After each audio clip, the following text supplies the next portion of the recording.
اب ہمیں یہ بتاؤ کہ سب سے پہلی رکعت اللہ اکبر کہنے کے بعد میں کیا پڑھنا چاہیے؟ سبحانک، سبحانک اللہم، ٹھیک ہے، اس کے بعد میں بسم اللہ، اعوذ بھی پڑھیں گے، اعوذ اور بسم اللہ، ٹھیک ہے، اس کے بعد میں الحمدللہ، الحمد شریف پوری، ٹھیک ہے، اس کے بعد میں 3 چھوٹی آیتیں پھر چھوٹی سی سورت۔ انہوں نے کہا کہ الحمدوں کے بعد نیت باندھنے کے بعد میں اللہ اکبر کہنے کے بعد سبحانہ پڑھیں گے اور اعوذ اور بسم اللہ پڑھتے ہیں، پھر اس میں کوئی یعنی الحمد شریف پڑھتے ہیں پوری، پھر اس کے بعد میں چھوٹی سورت ملائیں گے یا پھر کوئی چھوٹی 3 آیتیں ملا کے پڑھ سکتے ہیں۔ تو ان کا جواب صحیح تھا، انہوں نے صحیح بتایا، اور یہ ہماری پہلی رکعت پڑھنے کا طریقہ ہے۔ سبحانہ پہلی رکعت میں پڑھتے ہیں، دوسری میں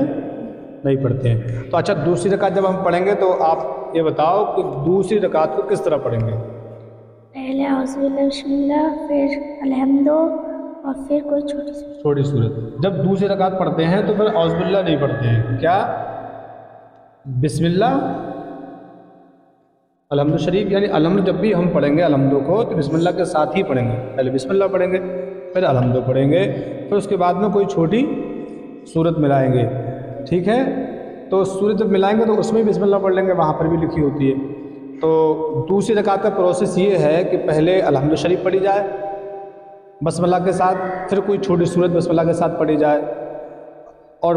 پہلی رکعت کا پروسیس یہ ہے پہلی کا کہ اس میں ثنا پڑھی جاتی ہے، اور ثنا سبحانک اللہم کہتے ہیں، وہ صرف پہلی ہی میں پڑھی جاتی ہے، ٹھیک ہے، پہلی رکعت میں ہی سبحانہ پڑھتے ہیں، ورنہ اس کے بعد نہیں پڑھتے ہیں، فرض نماز میں نہیں پڑھتے ہیں، صرف پہلی رکعت میں ہی سبحانہ پڑھتے ہیں، دوسری میں الحمد اور صرف سورت ملاتے ہیں باقی، ٹھیک ہے۔ ان دونوں کے سوال،